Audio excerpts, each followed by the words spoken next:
Are there some of the participants online also, madam? No, participants are all there. Participants are all there. Online, the link is not given. YouTube, they can look at it.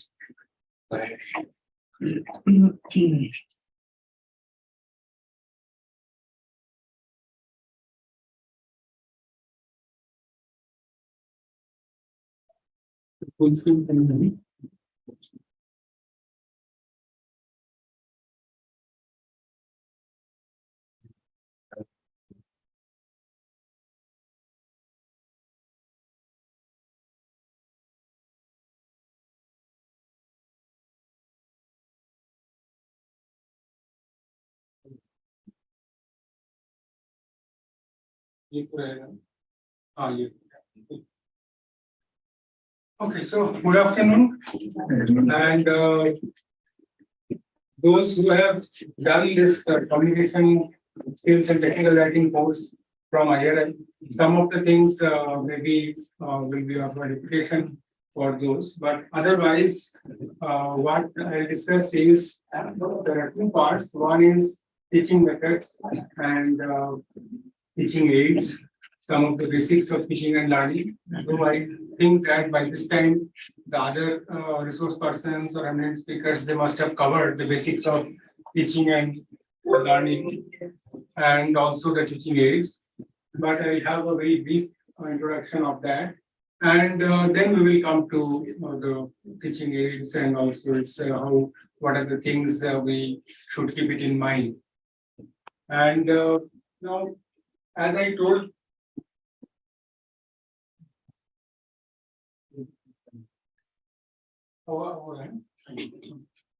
okay, so as we talk about teaching aids, we would like to also think of the teaching and learning process. Now, teaching process is arranging a situation where learning can take place, and learning will take place when we attract the attention of the learners. We develop interest among them to learn, their desire for learning aroused, and their action promoted. Because by definition, we know learning is a self-activity. Okay. When you would like to learn, then only you can learn. Otherwise, nobody can make you learn. We can only arrange a situation where learning can take place. And once you are actively involved in the process of learning, with your full attention, interest, desire, and action, then learning takes place. So, learning, as we know that, Liggins in 1961, he has defined this individual's own efforts and abilities that matter the most. And then, teaching also, as we say that teaching is a process of arranging situation. So teaching is also a kind of a guiding and directing the learning process for the learners. Our job is to facilitate the learners, the students, so that they can actually go through the process of learning and they come out of the process of learning with their changes in knowledge, attitude, and also skill. That I'll come in the next part. So, as I told that, there are three different domains. I don't know whether these have been covered or not. One is the cognitive domain, which talks about the knowledge acquisition and its processing and its application. To develop a level of understanding. So, when we acquire the knowledge, we process it and apply it, and then generate a lot of information and data out of the application, then we develop an understanding of the whole process. So that is the cognitive domain. The affective domain is the attitude. When we have a clear understanding of knowledge, when we acquire knowledge, when we apply, we develop an understanding, And with repeated kind of understanding, we come out with a feeling, an idea, an attitude towards the whole educational process. Okay.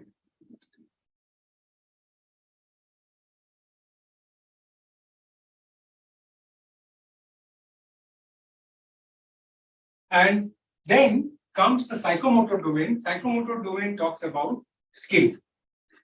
So when we have knowledge, we understand the process of acquisition and application, we have developed a positive attitude towards it, and then we have physical skills which enables us to apply that knowledge repeatedly and which is true to the a particular situation where that knowledge application is actually needed. Then we come to the different types of instructional materials. Again, this is causing a problem, I think. That mouse is there.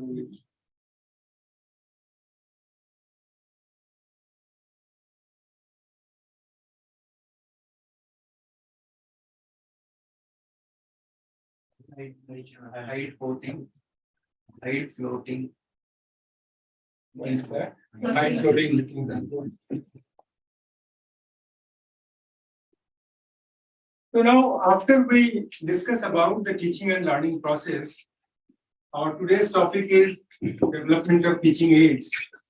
So teaching aids are basically instructional materials, which helps in kind of creating a diversity, creating a situation where we can visualize what is being discussed, what knowledge is being discussed, and the acquisition of knowledge and its application, which helps in creating that kind of environment where a student or a learner can visualize. And then it can be some instructional aids, it can be objects, it can be devices, or any supplementary kind of a working model, or some real life simulations where the understanding and the process of knowledge acquisition and application can be gathered. Next is why we need teaching aids. Now, Edgar Dale has given a cone of experience, and in that he proposed that there are different types of involvement of senses. With the greater involvement of senses, the kind of retention and acquisition and retention of knowledge, it has a lasting environment. So now reading is generally there are less number of senses involved, and we 10% of what we read we retain after 2 weeks, followed by hearing, seeing, then watching, where more number of senses are involved, participating in a discussion, and actually doing a dramatic presentations or simulations. Because in some of the trainings, you will find that there are games, there are exercises, there are activities. So the more we do those things, our retention of knowledge is high. And application of those knowledge also. Now here we see that up to this, there are passive involvement of the learners. And now last two things, last two stages, these are active involvement of the learners. And we see that more number of retention happened in these two stages, which are active stages for the learners. Now, from the teacher's of view, what are the importance of this teaching aids? You can read. There is no need to read and explain. Again, from learners, earlier was learner's point of view. Now it is teacher's point of view. What are the advantages of teaching aids? So there is nothing great in that. We all understand. And then the teaching aids. What are the advantages of using teaching aids, or what teaching aids can help us in different things? Those are all of self-explanatory, and I don't think that we need to spend time on that. Now, there are different types of teaching aids, as Madam was telling: audio, video, audio-visual, emergent aids, all are there. And we, by this time, we all understand what are those different types of teaching aids. Now, these are the conventional, still there are some people who are more confident and better teachers using this conventional method. And then there are some modern tools and techniques and non-conventional things, which are also people are using these days, and they have their own advantages and own applications, situations. Then these are all a very common thing. I would not like to spend much time here. Non-conventional and modern. So after that, non-conventional and modern, there are multiple projectors also, and on the basis of ordnance involved or the census involved, there are different types of projected aids and non-projected aids, also 2D and 3D. Those are used as different types of teaching aids. Then there are graphic materials, and which explains many of the things, and it also have a pictorial element, so it adds variety and it enhances the level of learning and understanding. Now here we'd like to have teaching aids. When we develop teaching aid, we must have this kind of understanding that again there are lower level of thinking skills and higher level of thinking skills. So what kind of subject we are going to cover, which needs the level of understanding of the students and also the level of understanding of the students itself, because now here we are talking about more of UG teaching. So the UG level students, what is their level of understanding, and depending upon that, our teaching aids should be designed in such a way so that we have different cognitive domain. We are trying to link to the different cognitive domain, and every step, because depending upon the subject and its complexity, we shall have some things which can be marked and remembered, but then some ideas and concepts which needs understanding of the situations, and then we need to apply those knowledge into a different situation, analyze what is happening, how it is happening, why it is working. That comes in the evaluation stage. It's a kind of examination and making judgments and learning further when we apply those knowledge, and then creating new knowledge out of which.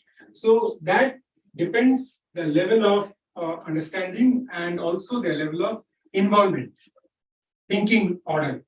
So depending upon that, for each subject or a topic, we need to design our teaching aids sequentially, so that initially we have exposure to the ideas and some definitions, some features and on those, and then slowly we go deep into the understanding, applying, analyzing, evaluating, and creating new knowledge out of it. So depending upon that, we should prepare our teaching aids in that sequence. Then cognitive domain wise, there are different types of understanding. As I told, that understanding, applying, analyzing, evaluating, and creating. And then what are the kind of diagrams or the kind of teaching aids we need to have. Now, the teaching aids are broadly categorized in 3 sequences. One is visualization, that the initial part, understanding and then analyzing. So those are visualization, and then sequence, link between one event and another. What is the underlying fact, and what are the kind of reason for this kind of occurrence? And then we have a kind of a storytelling fashion in order to make them understand clearly with a lot of examples and anecdotes, so that we can create this. But in this table, there won't be any hard boundary in that. No. Because these are all overlapping. These are all overlapping and these are all suggestive. That depends on the kind of concepts you want to deal, and also the level of understanding of the students, and also it depends on how creatively you want to represent that particular subject. Because teaching also, the style of teaching is also creative, and it depends from person to person, from situation to situation. Then similarly, we have different cognitive state of remembering, understanding, applying it, as I have told in that Bloom's taxonomy, and depending upon that, what are the teaching aids generally used. But these are also, as Dr. Datta told, that there are different kind of innovation, improvisations and modifications possible, and that you are free to use accordingly. So main criteria for choosing effective teaching aids are accessibility, visibility, practicality, interactivity, and usability.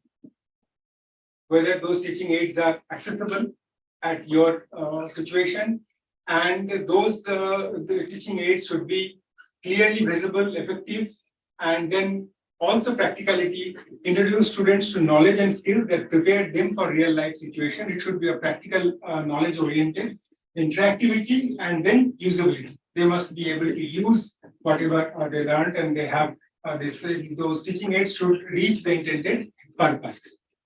Now, as I come to the end of basic exposure to the teaching aids and the teaching and learning process, here I will talk about the preparing of teaching aids. Now, you all make slides and other teaching aids, so there is nothing new, both projected and non-projected charts and posters, or maybe PowerPoint slides or interactive visuals. But some of the things we will discuss here, which will give you a better understanding of making visuals, the concepts and the process behind it, so that whatever you do with that kind of awareness of the concepts. So while making a visual, first we should know about what is the purpose of visual.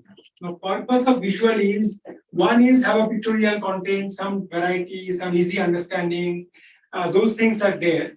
But first, a visual has to have a visual comfort to the eye. When we look at a particular visual, we should not feel strained.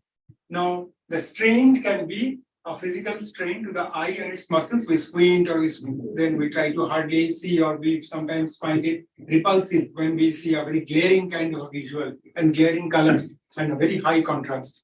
So that is one physical strain. That can be mental strain, and out of those physical and mental strain, the message conveyed, it becomes difficult to assimilate and understand. So a visual has to be visually comfortable element to see first, and then we come to the layout and designing, where there are different visual elements. A color is a visual element, text is a visual element, and then there are different diagrams. So all those, and also a background space. So now these visual elements are to be arranged in such a way so that it becomes pleasing to see, easy to understand, and then easy to read also. Now, arrangement of those visual elements is called layout, and designing is the whole product out of it, so that it becomes easy to read and understand, and also pleasing to see. Now, we will come to the different visual elements one by one. Before that, I'll also discuss about few concepts. One is optical center, which is very important to understand. And like this is a visual, it is in the shape of A4 size paper, same kind of height and width ratio. So if we imagine this box is a visual frame, or maybe this whole blue slide is a visual frame, this television, then let us imagine this only, and then the center, mathematical center, is where the diagonals intersect. So this is the central point of, maybe I'm not wrong. So this is the center point of the visual where both the diagonals intersect. But optical center is not the mathematical center. This is the mathematical center of this diagram or the frame. So now optical center is little above, divide it into 8 equal parts. So 4 by 8 is the optical mathematical center, but optical center is little above 3 by 8 is the optical center, where by default, when human eye looks at a particular frame or a visual, this is the place where the attention goes first. Okay. By default, this is the place where our attention goes. Now, the benefit of knowing this optical center is, by default, our eye will go first here. So this is the place where we must put our most important message of this particular visual. Because by default, we look at this point. So here is the place where we put our most important message of this frame. That can be text, That can be a table, that can be a figure, that can be a diagram, anything. Or maybe a photograph highlighting something. Oh, sorry. So that can be a frame where we keep our most important matter. So this is little above the mathematical center. Next comes hotspot. Again, there is a visual frame. So we divide it equally, both vertically and horizontally. There are 4 points of intersection. Now, this is also called a rule of third. And sometimes in your mobile or a camera, in the camera frame, we can use this rule of third. So the grids come, and we should keep all our this main subject in that particular grid frame on these 4 points. So now these 4 points are now this is a visual frame again. This is the mathematical center and this is the optical center here. So by default, you and I comes here, and then these are the intersection points where our attention goes next. So in a particular visual frame, we put most important message in optical center, and then the supporting evidences should come here in those 4 places. These are hotspots. And always you and I move in Z fashion. Okay. So when we put some sequential activity, experiment stage 1, stage 2, stage 3, and then so many a times we do 1, 2, 3, 4, 5, 6, 7, 8, 9, like that. But it is better if we put it sequentially 1, 2, 3, come down here, 4, 5, 6, then again come down here, 7, 8, 9. That is easy for the viewer to assimilate, to understand the sequential activity, because by default moves in Z fashion. And if you also try to recall, most of our scripts when we write, except Arabic, Urdu or something, most of our scripts are written left to right. And by default, we read left to right.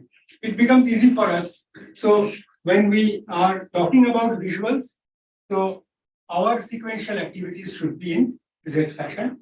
And then center of interest. So the center of interest is at a time in a particular visual frame, if we put more than one concepts or theme or messages, then it becomes difficult for the viewer to assimilate or understand. So at a time in a particular visual frame, we must have one key concept, which is written here, one key concept. Now that key concept here in the optical center, supported by some evidences or justification or data or whatever supportive evidences, those are in 4 places. That's all. If there are restrictions on the number of slides, maybe 8 slides or 10 slides, sometimes they say, so in that case, you can have animation so that at a particular time, only one message is seen, and then the rest goes off, next set of things come in the, without changing the number of slides. But if you have no restrictions on number of slides, you must have at least one message in one slide, and then you keep on increasing your number of slides. So with these 3 things, then we come to visual elements. Now visual elements, images, and there are different types of images we use. I remove those things. One is that visual image, JPG images. Another we use, that is the line drawing, outline. Sometimes we use tone art. Tone arts are basically pencil sketch, where we have a shade of white, black, and gray. Gray gives the sense of depth. And then also silhouettes. Now silhouettes are darkened images. Silhouettes are darkened images. Only the outline is seen and understood. So many a times silhouettes are used because who is that person or who is that individual is not important, rather than what kind of message that individual image or individual person is depicting, that itself becomes important. Like soldier. Now if we have a soldier, darkened image with those hats and all. So who is that soldier is not important, but it is important that soldier stands for the authority, the kind of a security, also a state involvement, and so those kinds of messages, very rigid, disciplined scenario. So there are different images that we use. I will come to the image when we talk about. Hello. Okay.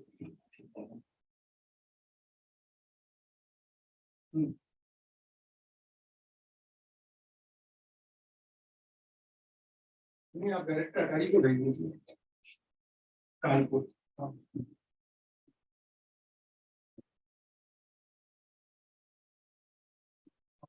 मैं थोड़ी देर में आता हूँ एक lecture में हूँ मैं आपसे बताता हूँ तो after we talk about images, I'll also come again when we talk about distortion. Text is another very important visual element that we use profusely in our visuals. And in text, we use different font types. And broadly, we categorize font types into two categories. One is serif, another is sans serif. These are the different commonly found fonts that we use. And all those, actually, there is some mistake. It happened last time also, and still it is continuing. I could not look it, but for your understanding, I'll do it first here and then.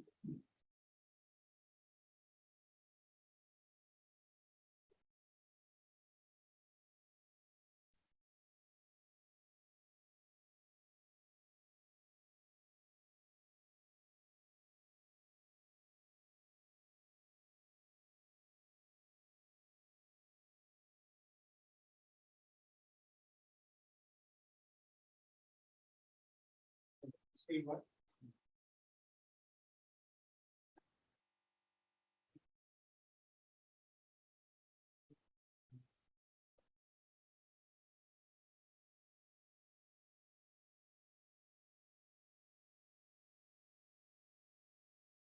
Okay, so now we are here.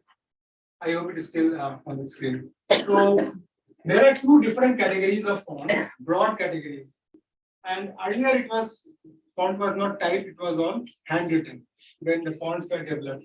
Now these you can see that these pen strokes are coming out. Some part, little part is protruded out of here, which is not here. Understand what I want to say? E is this side, E here, it does not have. So the pen strokes are called in French serif. Wherever in fonts, these are protruded out of it, the pen strokes, these are called serif type of fonts across all. And sans serif means no serif. So these are all very simple and no kind of a protrusion out of it. Sorry. So these are called sans serif. So all those font types we use are broadly categorized into two types. Now in serif, there are different types: old style, modern, and slab serif. Freestone is written in same font size, 18. But these are three different serif font.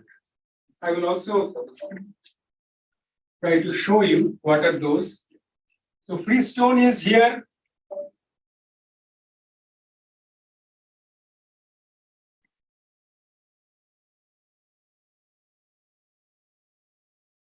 So Freestone is Baskerville Old Face, 32. Here it is Onyx. And this is, I think, Century. Yeah, Century. So three different font types, all same font size, 32. But visibly they are different in appearance. Now, why we use different font types in a visual? We use different font types in a visual to create a difference between heading, subheading, and a body of a text. Okay. So the understanding of serif style is appearances are different, So if we use serif font style, we can maintain the same font size, but still we can have variety. Same font size or same font color, but still we can have variety. We can distinguish one text box to another text box. Understand? What are the differences? Those are written here. Now, in case of sans serif, both are sans serif, but they look very similar. They look very similar. This is Arial, and this is Franklin Gothic. Okay, but both they look similar. This is little bold. This is little less bold. That only. So in that case, when we have sans serif font type in our visuals, then if we want to create difference or distinction between two body of text, maybe heading, subheading, and body, then we need to either increase the font and decrease the font size, or maybe we can change the color of font to make that distinction. Then we come to the size of font. Now this is not applicable, it is equally applicable. These are the distances from which the letter size or letter height in inch is read. Read easily. So that here in case of visuals, we say that it is to be easy to read and understand. Now this depends on the distance from where it is seen. If we are talking about in black non-projected aids, charts and posters, so generally now the people you have a clear idea of the classroom and its kind of a length and breadth, and also the last bench to the board distance that you are aware of.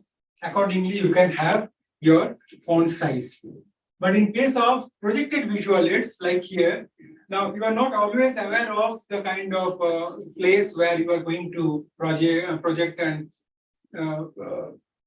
share, because it depends on the projection distance and also the viewing distance. So that is not understood, but then it is a basic thumb rule. Otherwise, also in case of projected visuals, the heading should be 32, the subheadings should be 24, and the body of text should be at least 80, not less than that. Otherwise, it is 32, 28, and 24. But it should not less than 18 font size to be on a safe side, and you will see that mostly if it is 18, it can be read at any place. Then how many text lines should be there in a PowerPoint slides? Many a times we keep on thinking of that. If we divide it into equal 25 parts, the PowerPoint slide or any visual frame, then it should be half the number of lines. So it should not be less than, should not be more than 12 lines of text in a slide. That includes heading and subheading, text body, everything. Now comes to readability. I will show you 3 slides. You yourself will find which one is better. There is no kind of a thumb rule that this is good or this is bad. It depends on person to person, its own perception and creativity in designing and layout. So this is one. Another is this with a background, and here the background is light and the text color is dark. The previous one was background with a text color in white, and there is no text box or a further background to this box. So this is again, and third is this one, where we have a darker background box and with a lighter color text. So it depends, but generally we say that the background of a slide should be dark, and the font should be in a lighter tone. That can be either green or yellow, white, maybe cyan. So these are the, or maybe orange also. These are the colors which are better when we use in text, and the background colors should be dark. But generally in our presentations and official presentations, mostly we see that lighter background with a darker text. But that depends on the person who is making or who is finding it, it is good. So there is no kind of a thumb rule.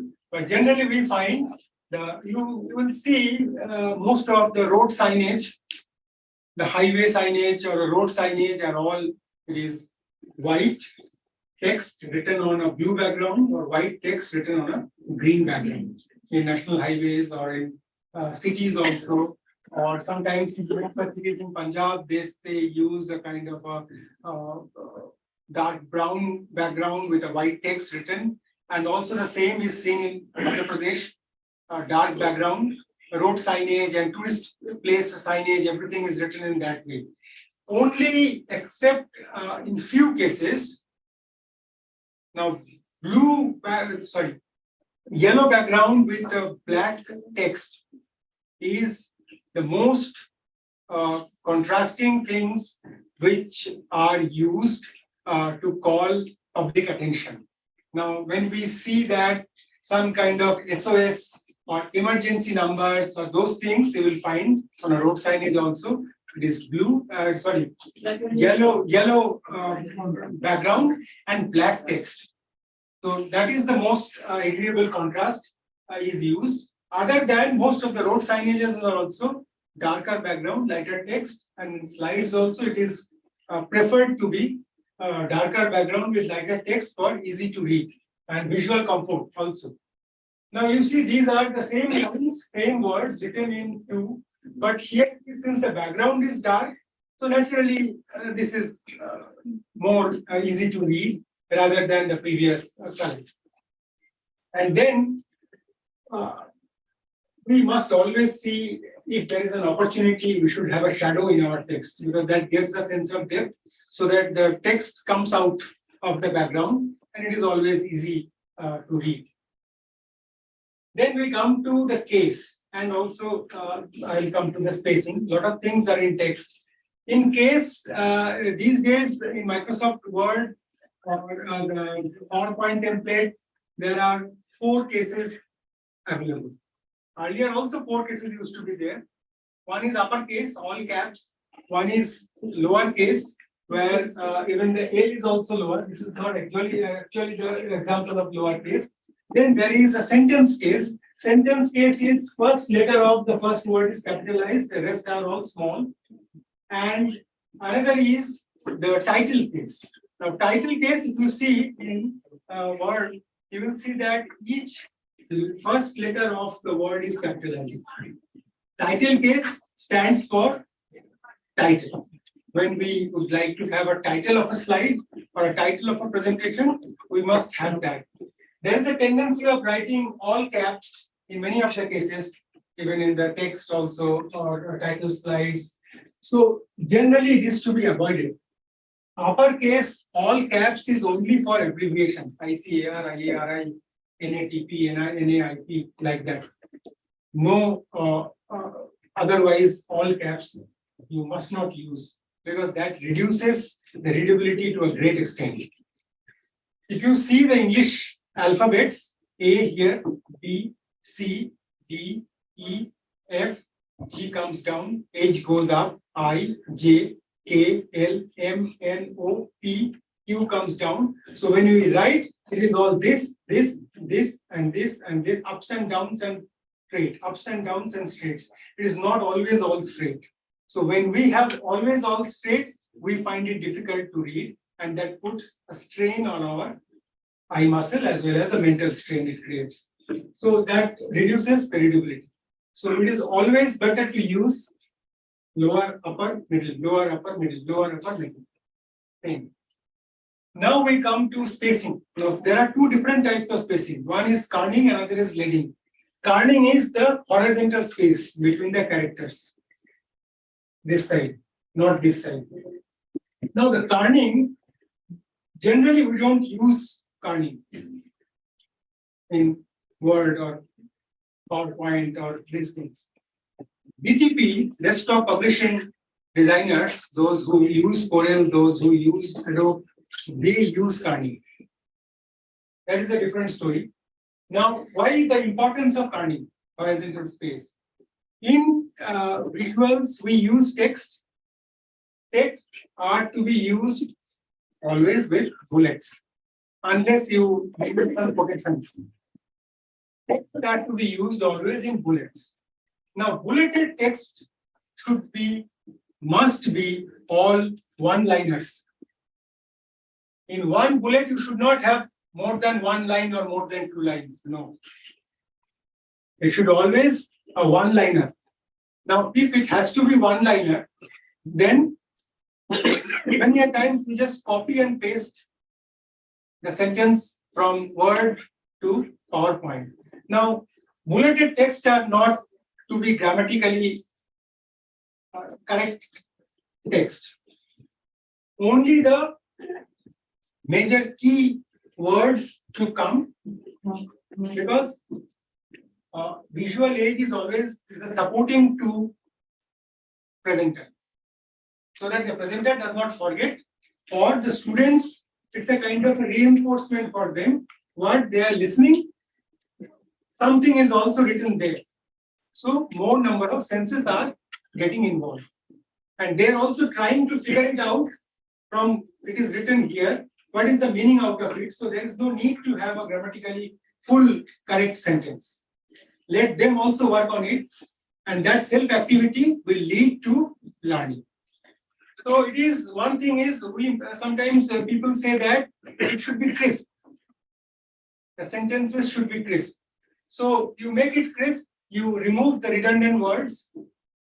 And even if it is going into two lines, then we stretch the text box. Now, when we come to the margin, what margin space we should keep, then we will better understand. We cannot put it beyond the end to end, and then also we cannot make it less than 18. So there are a lot of restrictions. So now, keeping all those things, even if we have one word which is coming into the second, or two words which are coming into the second, then we can squeeze it little bit so that it comes into one line. Then the importance of kerning comes. And kerning is very much possible in Microsoft Word or PowerPoint also. We don't use it much, so those things are not on front. It is little deep. So if you go into deep and then see all commands, then you will find it. Okay, so once we do that,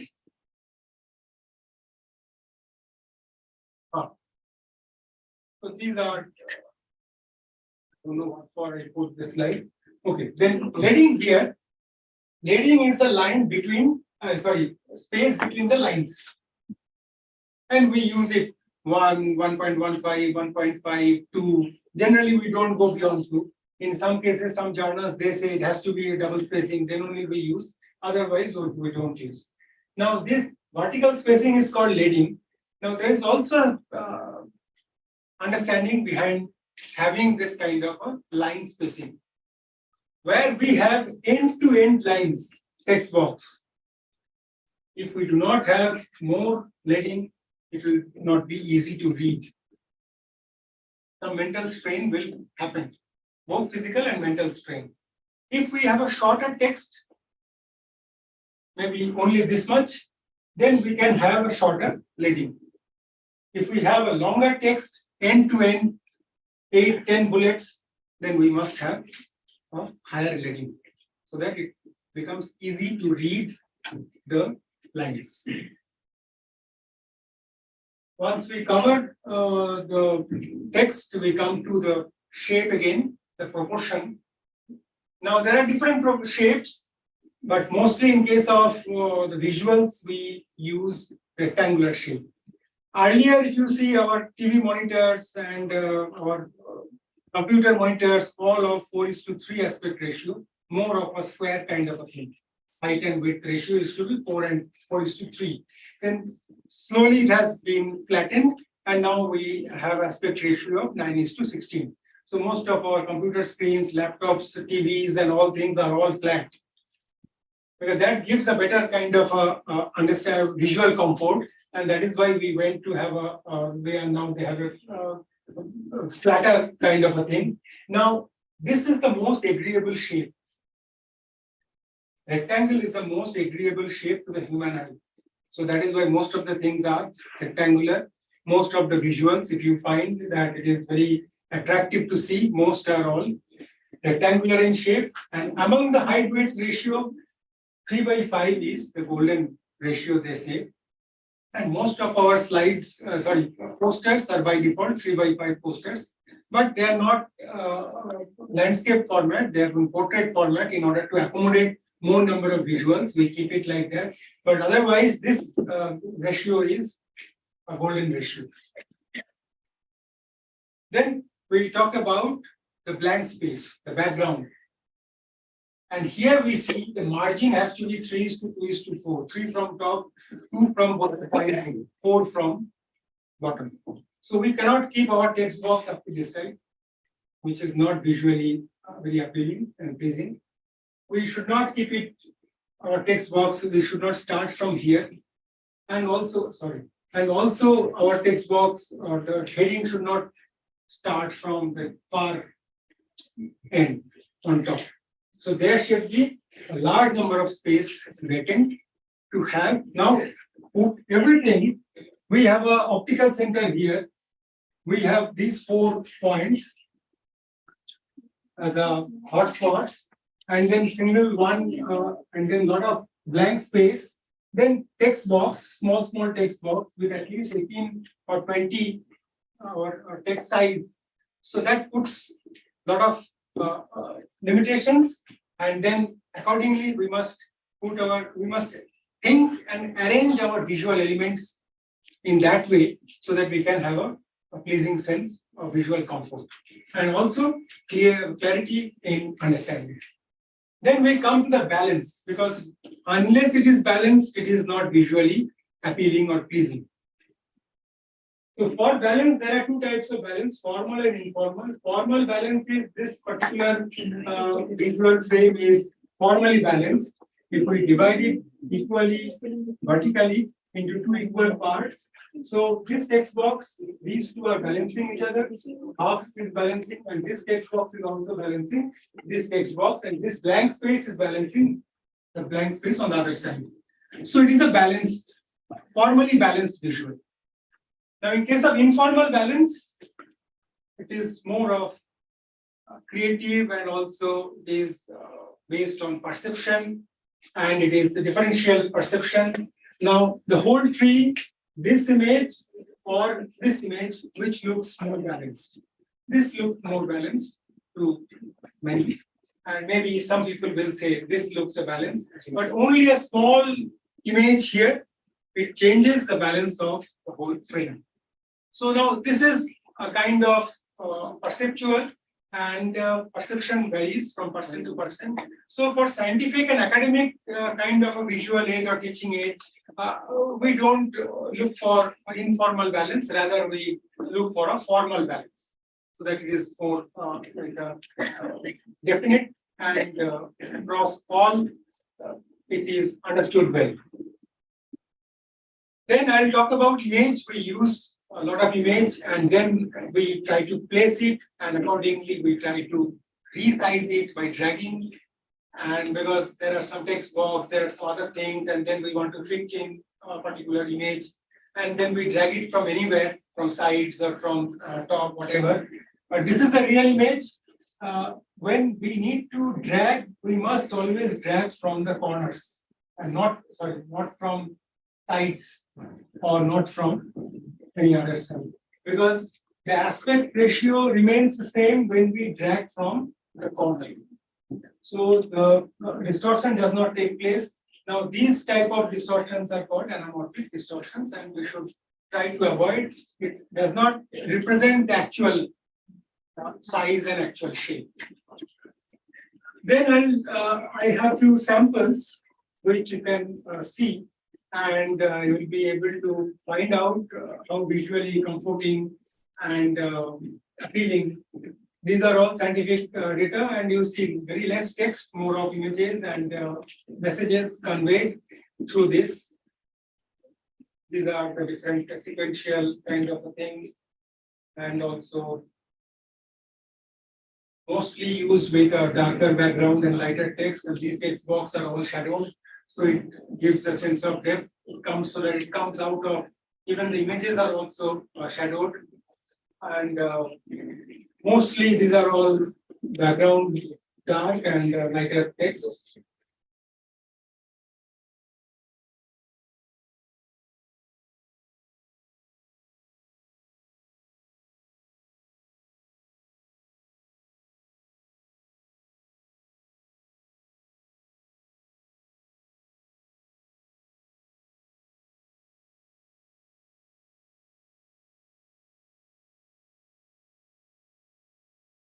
Thank you.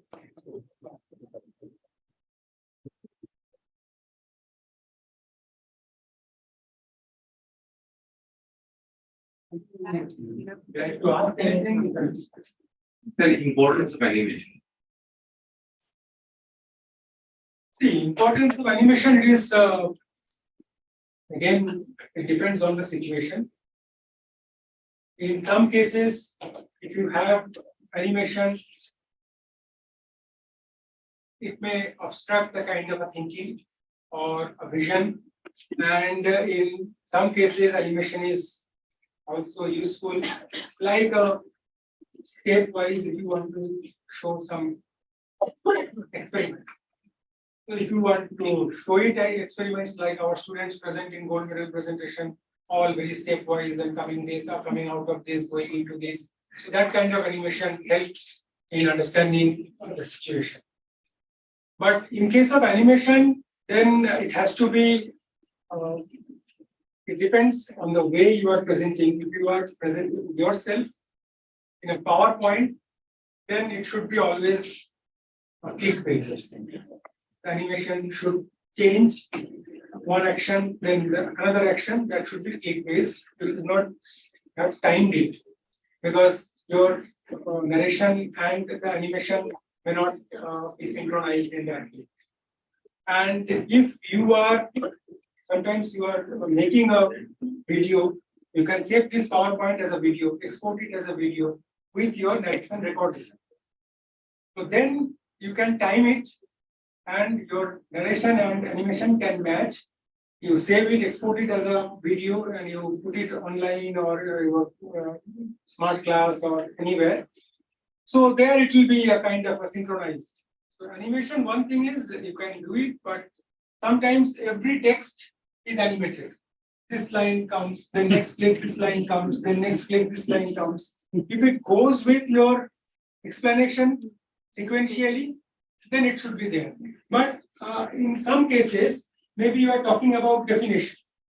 So now definition should come together.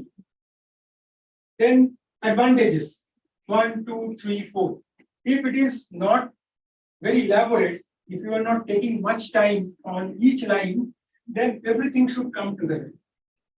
And if you are taking each line and you are trying to explain each line, then it should come line by line. Sometimes it becomes too much of animation. And every time you click, click, click, and if somebody is and you are presenting a next, then you must not have any animation. All should come together. If you are doing it on your own with your timing, then only animation is suggested. Otherwise, I think in front of senior people in lesson, Yeah. they will feel. we are talking about teaching aid and teaching aid for classroom situation, not in front of a senior. And you are better judge that with this kind of understanding, how to apply what in which situation. Days of PowerPoint when we started. They used to be full of lots of funny animations. They'll come today. These are still there. Nowadays, you see most of the PowerPoint presentations are actual to the point. Every It time, used to be full of animations. he is right. Every time Microsoft also they innovate and improvise and improve. And most of the times they do it on the user side, not feedback. Like if you are using original Microsoft Office, original Windows, you are connected online, then whatever you use, that already feedback goes to the Microsoft, and that is why the mostly used commands are on top. and lesser used comments are inside. So, and that also gets changed. Office 17, Office 19, Office 12, now 365, they have evolved over time. And those things are all, if you want to see that kind of drop and coming up, so you have to try hard to find out where is the animation. Now you have different kinds of animations, more of professional kind of animations, transitions which are available. So more you use, those things are coming in front, and then less you use, those are like at the back end. So nowadays, people are using a smart art graphics to make more effective. And that is also saving time. So what is in your opinion? It is good. Anything that is not is good. But it has to be like meaningfully used. Titles are there. Those smart arts also, there are different categories. What kind of information, if it is a flow diagram, if it is organizational chart, if it is a process kind of a thing. So there are different smart arts available. So you must be aware of that, and you can also download a lot of smart art graphics from Google and internet. So that depends. Category wise, You are very quick, Ankit, very quick.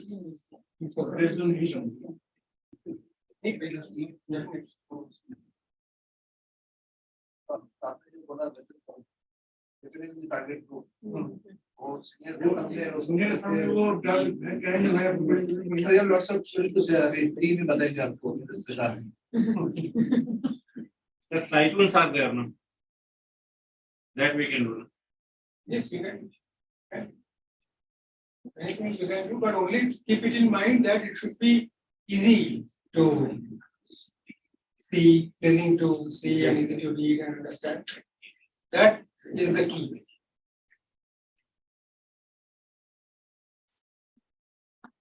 Okay, thank you. Thank you, Mr. Balawan. Every aspect of using aids. Thank you so much. Yeah. We'll break for tea and join back at 4 o'clock. Thank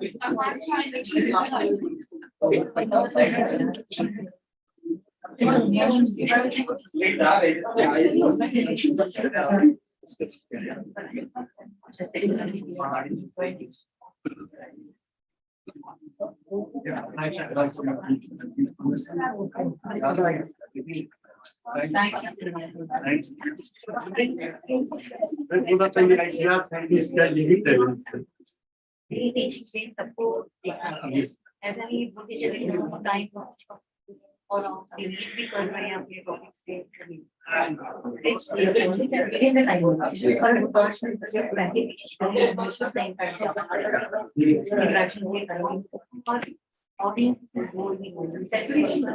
saturation होता है और too much information से फिर वो कटा हो जाता है, कुछ जाता नहीं। ओवरफ्लो भी होने लगता है। सर आपको क्या चेंज है? हम लोग को ये स्टूडेंट पढ़ा के और यहाँ पे चेंज अपने अंदर कोई चेंज नहीं, तभी तो मैं उधर चला गया। स्टूडेंट जब हम लोग पढ़े अभी पढ़ा रहे हैं, कोई चेंज नहीं हुआ। आप तो वैसे ही रिस्पॉन्सिव है जैसे पहले होते थे क्लास में। मतलब पहले भी नहीं देखा था। वैसे ही है, वैसे ही है, मैं तो वही कह रहा हूँ।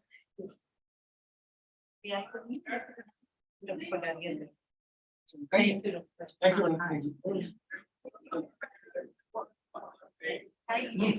you.